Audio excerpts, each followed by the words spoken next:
If I'm joining the world of compliance, what attributes do I need to have in order to be a good compliance professional?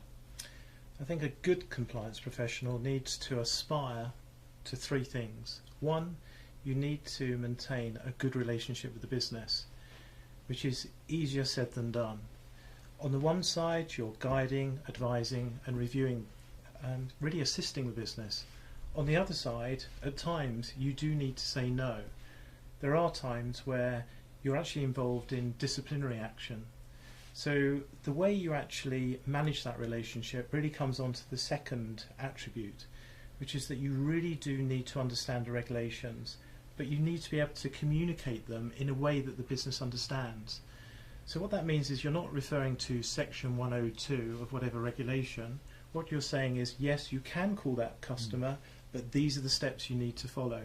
So in other words, what you're doing is proceduralizing actually quite complex requirements and putting them into real life.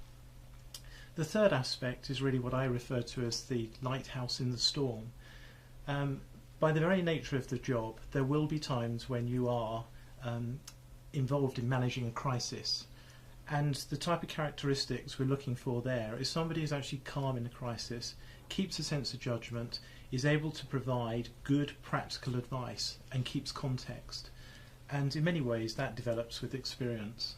Okay, well, if compliance is so important and the compliance professionals didn't prevent the global financial meltdown, if you were turning back time now, how would you empower compliance professionals to be able to halt that out of control train?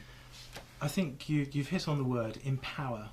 The compliance officer needed to have very clear authority, and I think it was very important that the compliance officer didn't have a sense of fear, and I believe in many ways a sense of fear did develop, and so often you will read time and time again the compliance officer's not to say no, it's a case of finding the solution. Well, sometimes it is quite appropriate to say no, you should not be doing that. And it may be a particular product that's being sold to a particularly vulnerable customer. And it means you have to be quite assertive. And there will be times when you feel as if you're on your own. If you're actually saying no when the business is actually making considerable money, it does take a certain strength of character to be able to say, no, we need to think again. Again, the language you're using is obviously important.